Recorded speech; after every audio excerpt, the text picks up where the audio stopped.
Hi, good morning, everybody, and welcome to Success on the Spectrum, the podcast. This is our pilot episode, and today we are just going to make some introductions, kind of give you a broad strokes of what it is that we're going to be doing with this network, and give you a little bit of insight as to what you can expect moving forward. So I will kick off the introductions. After introductions, we're going to share a little bit of our backstories, and then we're going to share the spotlight with some people that have held space for us in our journeys. So we are four neurodivergent women who have also found success in mapping how our brains work in the entrepreneurial realm.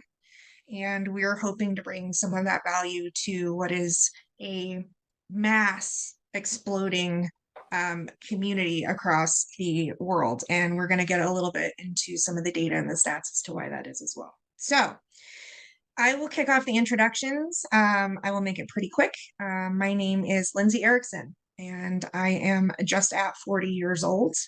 It has been 8 years for me since I clocked in to a 9 to 5 or to work for somebody else on a W-2. I do a lot, so I'm just gonna throw a few of the things out there, but part of my neurodivergent brain is that I do juggle a lot of different occupations at once. The two larger ones is Radiant Resources, so I'm one of the larger names for consumer homeowner advocacy in the solar industry, and also Rebel Nation Media, which is all things brand engineering and social media strategy. So, my diagnosis, I am autistic. I am high masking, and I was diagnosed in May of 2024.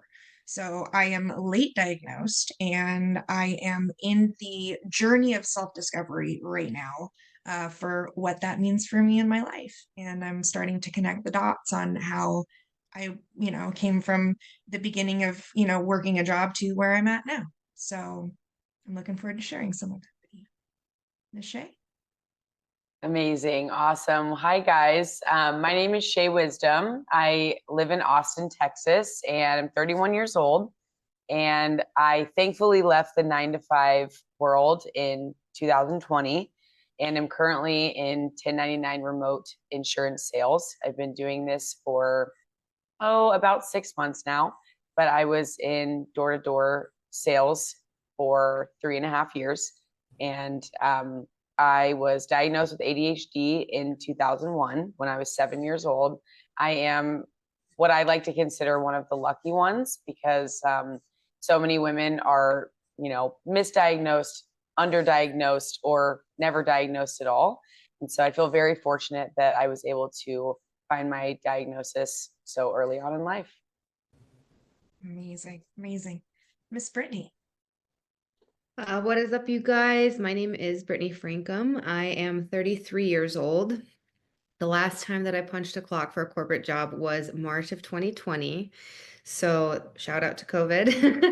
I then transitioned to 1099 door-to-door solar sales, and I was doing that until early last year when my husband and I moved to Texas to open a franchise of a residential trash can cleaning company called Bubble Bins. So I am now owner, CEO, sales manager, all of those things.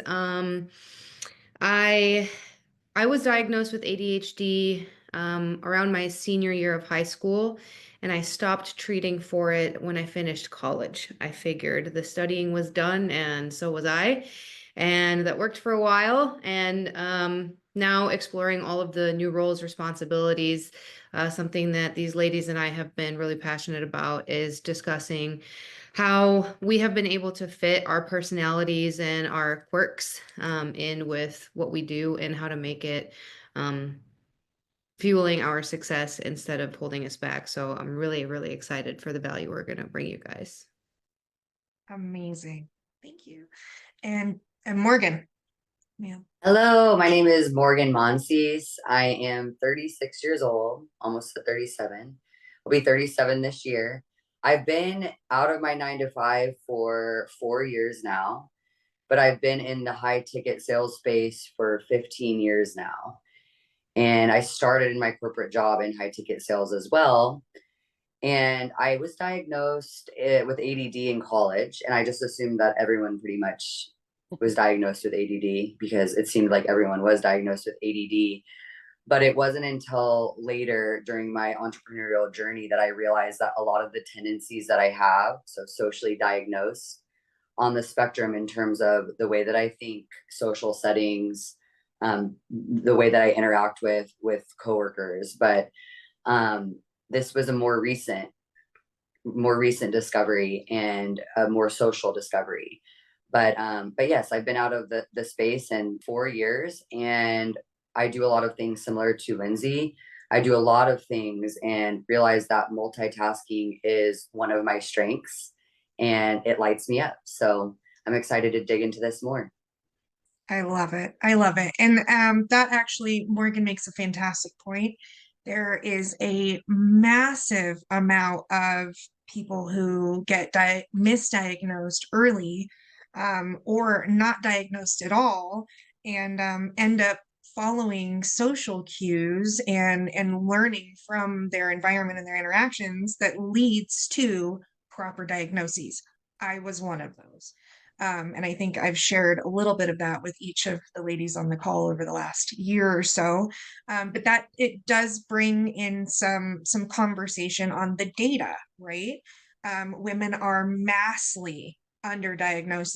There is a gender bias when it comes to neurodivergent support systems.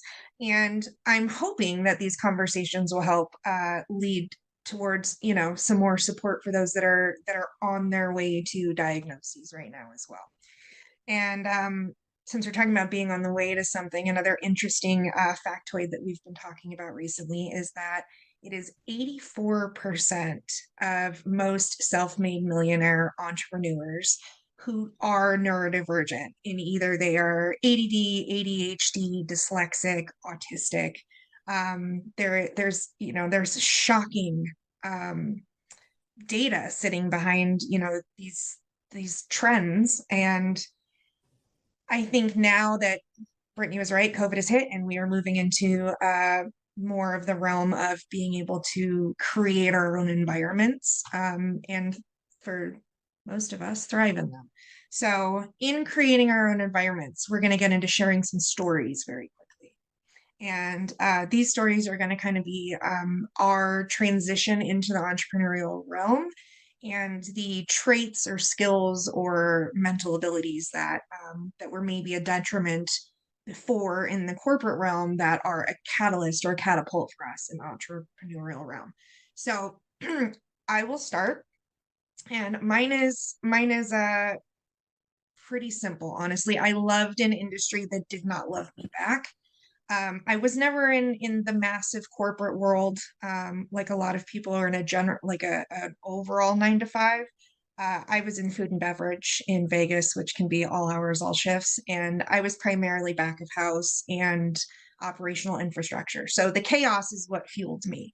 However, the societal pressure and the masking to be like everybody else that was behind the line didn't work for me very long, and I got very burnt out. And the last 3 months that I was in that industry, I cried every day in my car before work. I would sit for 30 minutes and cry because I would have to completely numb every part of who I am as a person and become this being that they expected me to be, as I was, commanding teams and kitchens and things.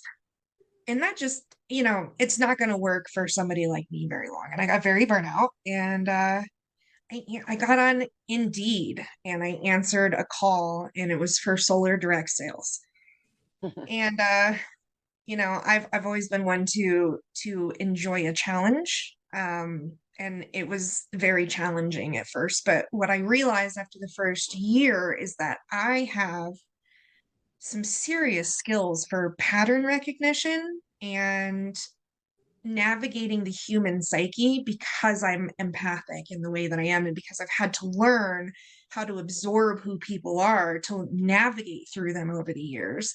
It set me in a space where I launched, my first company as a homeowner advocate 3 years into the industry. And now I think I am I hope that I am going from relationship to relationship and creating spaces for other people to do the same. So that is my story. And I'll pass the mic to Chey. Awesome. I love it, Lyndsay. And it's been so fun to see you thrive and find your space and your people, and you just open your doors for people like us, and it's the best. I love it so much. Yes. I, much like Lyndsay, was never in like the typical corporate office cubicle 9 to 5 corporate job. I knew right out the gate that was not for me, and that I wouldn't fit in something like that. But I was in a 9 to 5 setting where I was a wedding venue manager for 3 years when I lived in Kansas City. And it was okay in the way that I thought that that's what I was supposed to be doing. I wasn't a bartender anymore. And so I thought that the world would accept me more because I had a structured job and I was doing what society wanted me to do. But I never really felt like I belonged. And as someone with ADHD, it's really hard for me to do tasks on someone else's timeline. And so when energy comes to people with ADHD, it comes in bursts, and we have to really take advantage of those bursts. And those are the times when we hyperfixate and we really get things done. But I cannot turn that on my boss's timeline. It just was never going to work for me. And so, you know, that became a situation where I felt like I was anxious all the time and, you know, on the diving board of being fired or let go. And I was always nervous that there was something wrong with me. And so, you know, I always felt, you know, walking on eggshells, and I couldn't be my authentic self. So, and that just, it prevented me from truly connecting with myself, with my colleagues, and with my clientele as well. And so, you know, it's kind of funny, but Brittany and I were actually talking about this yesterday. Another thing that people really don't think about with neurodivergence is attire. And I had to dress up in like starchy khakis every day and like button ups. And I was literally so miserable because ADHD comes with sensory sensitivities, and feeling like that every day drove me insane. It sounds trivial, you know, to some people, but my neurodivergent people will understand. And you know, the last thing is that I always felt like I was procrastinating, and I wasn't good enough, and I wasn't answering my emails fast enough, and I wasn't being professional enough, and this, that, and the other. And so thankfully in 2021, I transitioned into door-to-door sales, and I met a whole new version of myself. I had no idea that I could be that person. And I went along in the 3.5 years that I was in door-to-door and broke every single female record in the history of the company that I was with. And I broke the all-time record, male and female, for most sales in a week ever in the history of the company. It was the very first female regional in the history of the company. I recruited 65 reps to join my team. And then we went on to break records as a team. And it was truly such a remarkable time in my life. You know, since then I've moved on to insurance sales. But I realized that when I'm able to dance to the beat of my own drum, and I am able to have control over the way that I move and how I move and what time in the day that I move, it was, you know, it led me to such success. And I'm so grateful that there's a space for someone who likes to yap and wear yoga pants and doesn't think like everyone else. I love it so much. I love it so much. And I just very quickly, do we all have sensory issues? Because I still wear my socks inside out to this day. We all do? Okay. Yeah, it's definitely a divergent thing, and it doesn't matter which piece of the spectrum you're latched onto, you got it. There's something there. All right, fantastic. Miss Brittany, your story, ma'am. That was amazing, Chey. You guys, I'm gonna try and keep this as brief as possible because this is our pilot episode, and I know that there's so much, especially as we hear someone else, we want to piggyback off and kind of relay our own experience. So I'm gonna keep it brief. The two things that stand out to me is I personally, the impulsivity portion of ADHD has controlled so much of my life. And like Lyndsay said, she's in her self-discovery journey after her late diagnosis. I had a somewhat early diagnosis, but I didn't have a whole lot of treatment or support. So, the Adderall got me through college, but there wasn't a lot of therapy, self-discovery tools, things like that. And so, and at the time, actually, there was ADD and ADHD separation. So I was actually diagnosed with ADD instead of ADHD, which now it's all under one umbrella. And so the impulsivity portion for me has honestly been my greatest superpower looking back, because that is what led me to move across the country from Chicago to Las Vegas with no plan, no job, and whatever I could fit in my Sonata. That is what led me to start door-to-door solar sales with absolutely no concept of entrepreneurship, door-to-door sales. Like, I had no idea that was even a thing. That is what led me to have my husband and I move to Texas after we had already bought a home in Vegas and had a 3 to 5 year plan to continue working in our respective roles.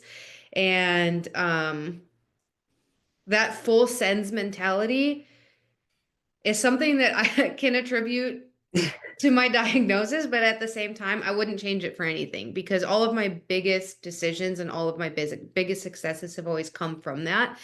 And I think that something I'm so grateful to these women for is learning that impulsivity a lot of time is just when you finally allow your intuition to speak for you, instead of letting all of these other societal standards and parental standards and all these other things decide your fate for you. Because a lot of times we overthink, and like Lyndsay said, just having to mask so much of who we are, why we make the decisions that we do, and ultimately making decisions that are inauthentic to who we are because we're trying to fit this mold.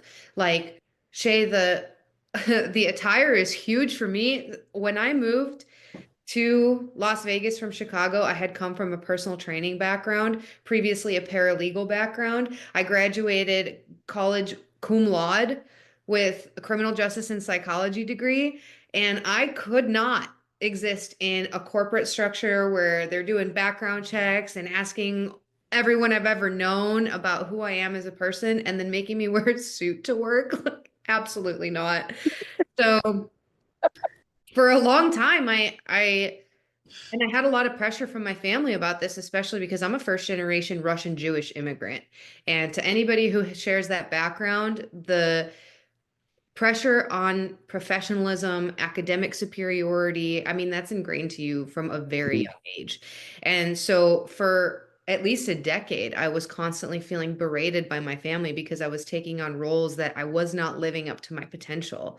Like when I moved to Las Vegas, I got a job working at GNC on the Air Force Base, and I loved that job because I was so passionate about fitness at the time. I had been a personal trainer prior to, and I got to wear leggings. I got to be a meathead, and I got to make friends that, had my same passion. And my parents were like, "What are you doing with your life? You have a college degree." And I'm like, "I get to wear leggings, and all I have to do is like show up, talk about something I'm passionate about, and then I get to leave and work out." And so until I found something, which was ended up being door-to-door 1099 solar sales, where I could keep the athleisure, but now I get to continue communicating with people, talking to people, being empathic. And what I found that I really enjoy is just connecting with people and helping them find solutions for problems that they have.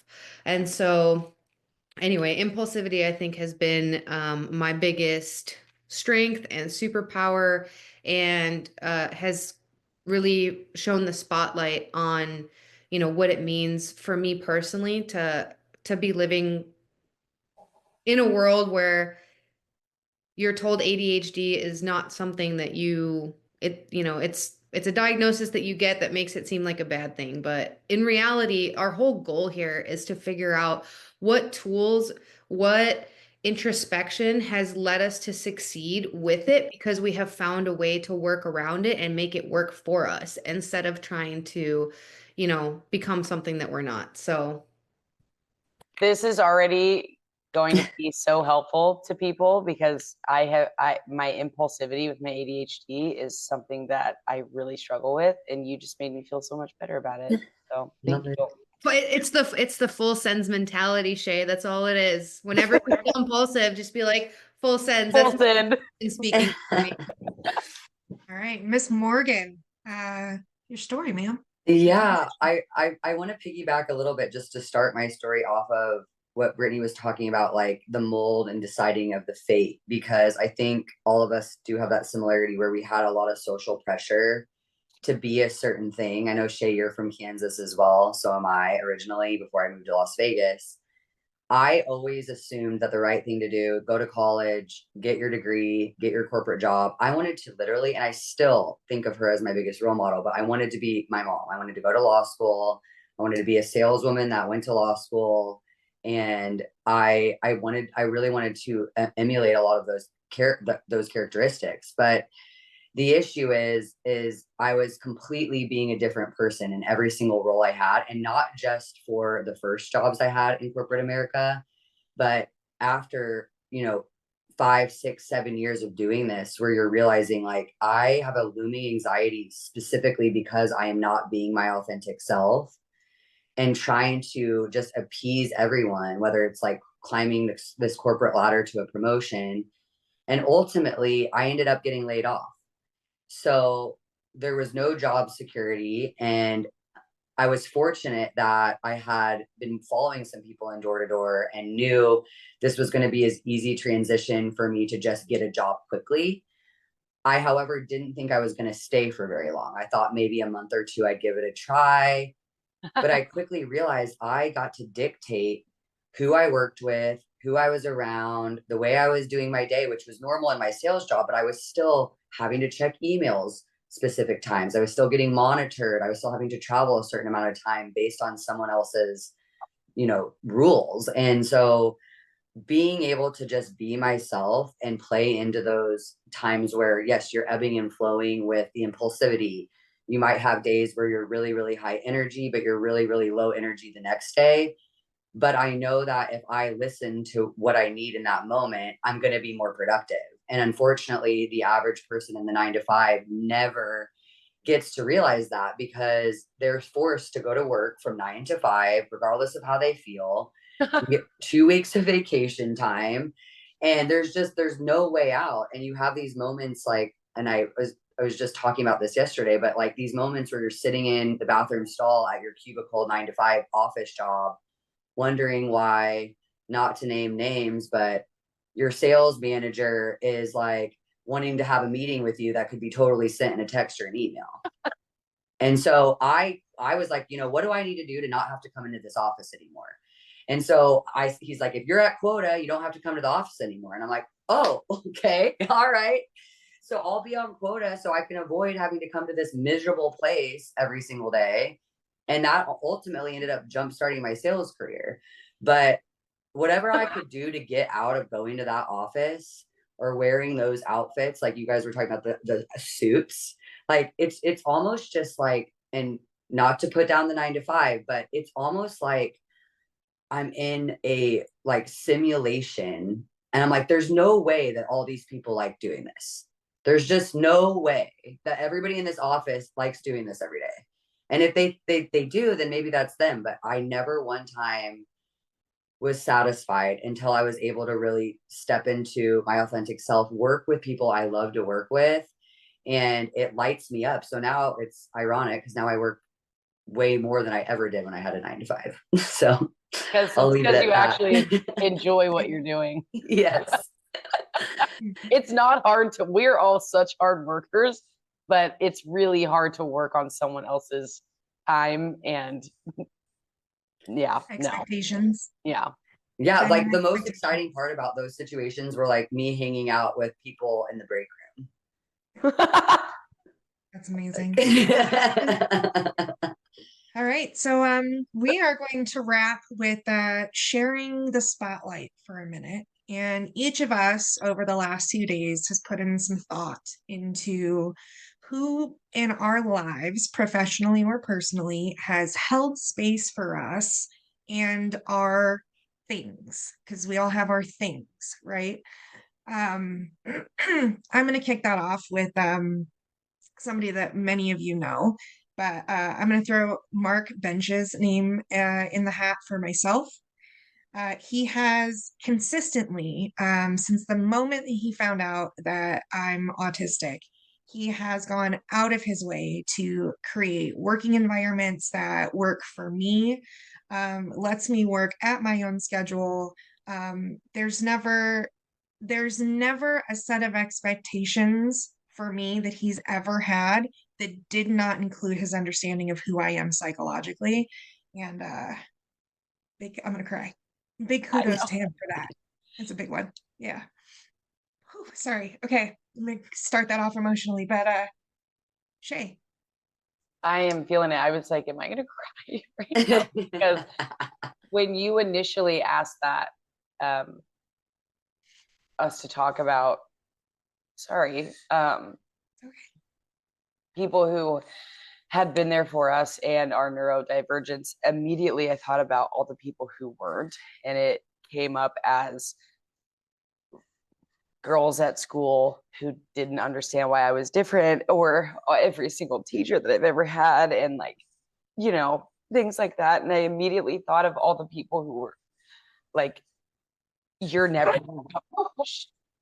you're never gonna make it. And and so it reminded me to lean into my people. And so I thought that this segment and this part of this was so important, because it takes special people to open up and accept us and open up space for us. And so everyone who's mentioned in this segment, you are a very special person, and whoever you are, if I know you or not, we appreciate you, and we love you so much.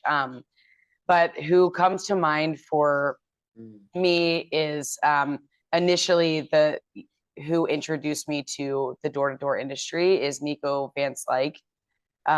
He was my leader for 3.5 years, and there were lots of times where I was like, I can't do this. I don't know how to sell a product. I don't know how to recruit. And instead of being like, giving me the answers, he always would kind of breadcrumb and make me find the answer for myself, which made me feel intelligent and made me feel like I could do anything, because he didn't just get annoyed with me.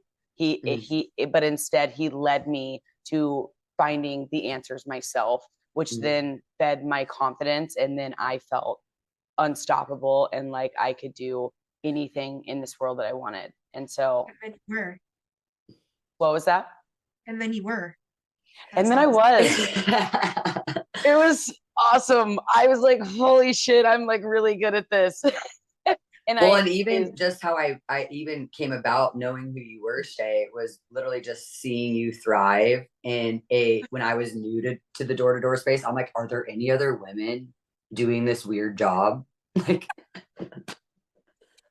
and you were one of them, and you were so successful. So yeah, thank you so much. I was given the space to do that. And I realized that I wasn't like a loser piece of shit. Like like every teacher had told me my whole life.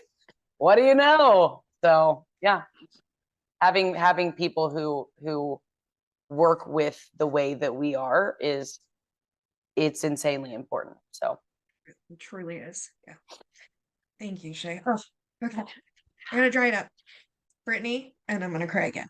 Go ahead. I had absolutely zero intention of crying on this call today. So you both, thanks for that. Chey got me because I had a slightly different experience than Chey. I didn't have people telling me that I would never amount to anything flat out like that. I had people telling me that I have so much potential, I could do anything, But if I couldn't get my shit together, figure out how to pay attention, put in all this effort, like it was always a conditional, you can do so much, but you're not. But why aren't you? Like, we see you as this way and you're acting this way. And so I had a really hard time all my life trying to fill that gap. And that brings me to, oh, I am going to cry. Okay, Christina Aguayo. She was a district manager at the solar office that I was working, and I started there in October of 2020, and sometime in 2021 my car broke down, and that's when Christina and I got to work together. We weren't really close before that, and she would pick me up and take me to area every day, and we would work together every single day. And she is probably one of the most empathic, kindest people I've ever met in my life. And she is the reason that I learned what it means to have grace with yourself. Mm. She's the reason that I learned how to fulfill my role in a way that was authentic to me by being authentic to others. Because I feel like, especially sales, and not to poo-poo the difference between male and female skill sets or how they attain those sales, but in a male-dominated industry, especially a direct sales industry, the male success story a lot of times is grind, knock more doors, work harder, read more books, all that kind of stuff. And for females, a lot of times that is not where your success comes from. A lot of times for females, your success comes from learning to appreciate and understand your intuition and really listen and lean in to others and allow your energy and your emotion to guide you through your day, through your conversation, through your interaction, through your clothes. And Christina was the first person that taught me not only how to do it, but that it was okay. Because I still operated in like that gap space of like, here's what's possible, here's what I'm doing, what's wrong with me? Mm-hmm. Why am I not enough? And she was the first person to really teach me that like, you are enough, you've always been enough, and the only difference between like the only space between you and your success is like how much you're allowing yourself to be you and to love yourself. Mm-hmm. And if she always let me like go through my ebbs and flows, and she never judged me for my loops or being stuck in my freezes or like impulsivity, or if I was just like frozen someday and I was just like, hey, it's just No one's brought that up yet.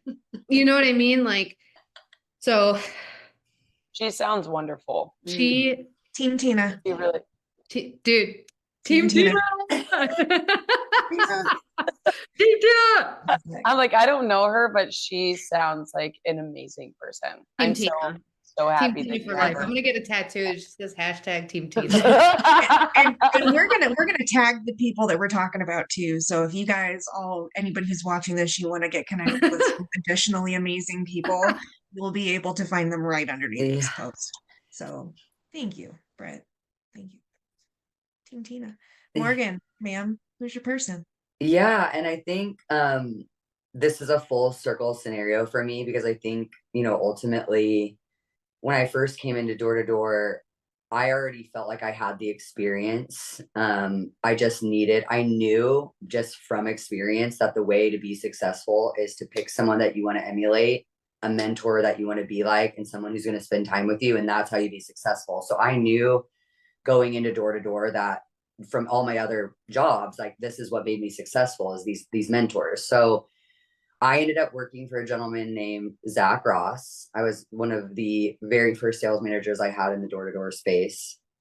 And fast forward a little bit, we ended up breaking off and kind of doing our own thing. But because we had so much one-on-one time, growing really a brand new business, he was the same for me, like really held space for me in terms of like saying things like, why don't you go look yourself in the mirror and tell yourself that you love yourself? Because you're being extremely difficult on yourself, which in turn made it very difficult for my reps. Like at the time I had my boyfriend, his brother, some good friends setting appointments for me. And I was quite frankly a very unpleasant person to be around at times because I still felt the pressure, like Brittany, you were talking about, like, I want to be a high performer. I don't want to be average. So, putting that pressure on myself to be the best and to also like make him proud, because that's really like he poured a lot of time and energy into me.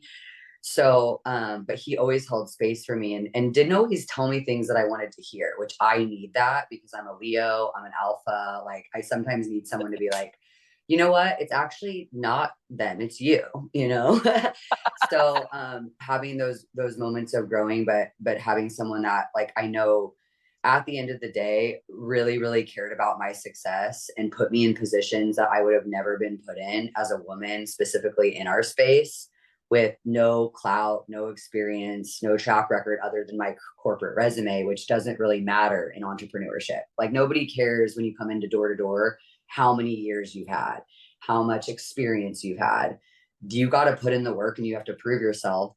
If you're really that good, then be that good. So I really appreciate the relationship that I had with him and where we went, where we've come from to now, even in terms of how our relationship is. So my biggest advice, and I think really between all of us can agree that having somebody that you can trust and be that direct mentor. I know, Lyndsay, you've become one of my greatest mentors as well, all of you girls really, but I really think that if you're a new person in any industry, the way that you find success more quickly is picking somebody that you want to emulate, that you really like, and really just learning from them.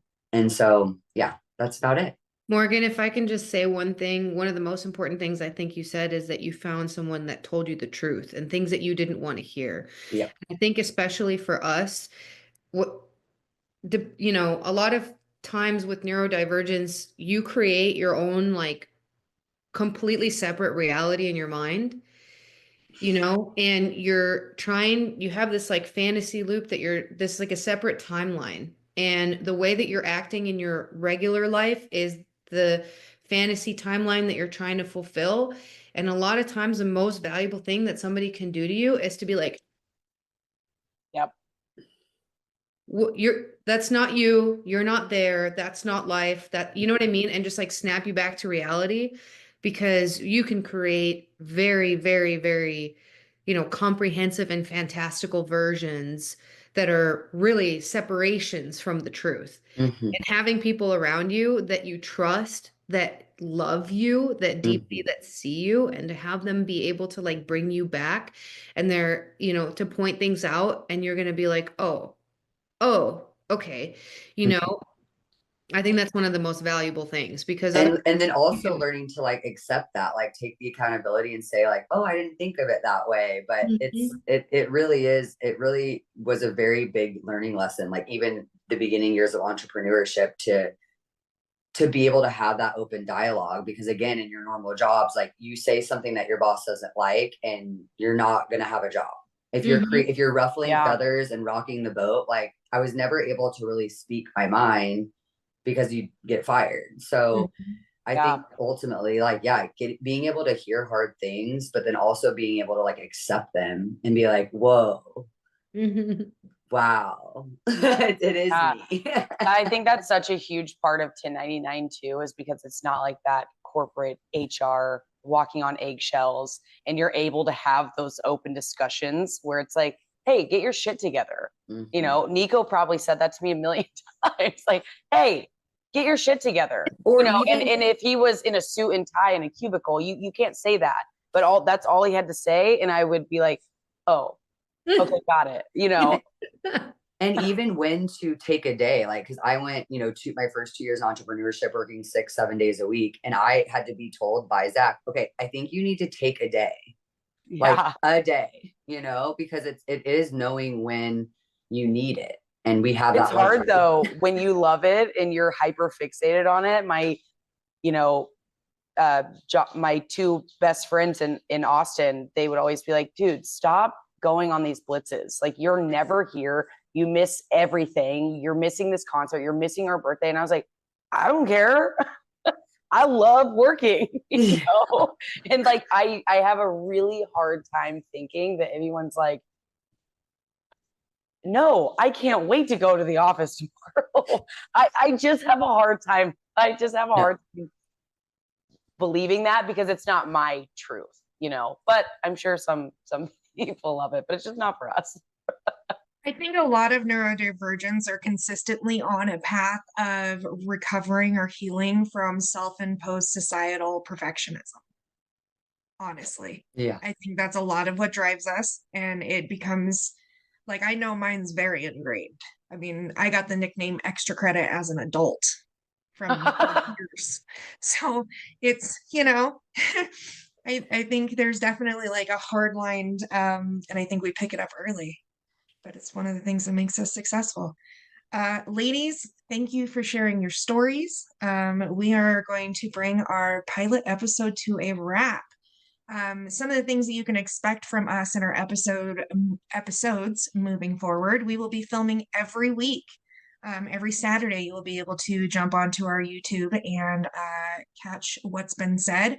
We will be doing we'll be sharing some tea. We'll be going over a lot of shocking statistics. We'll be doing some data dumping.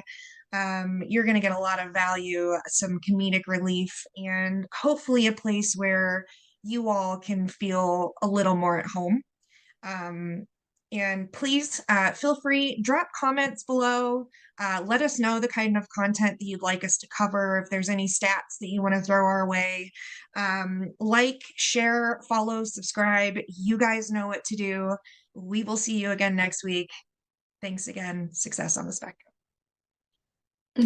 We all do the same hand movement.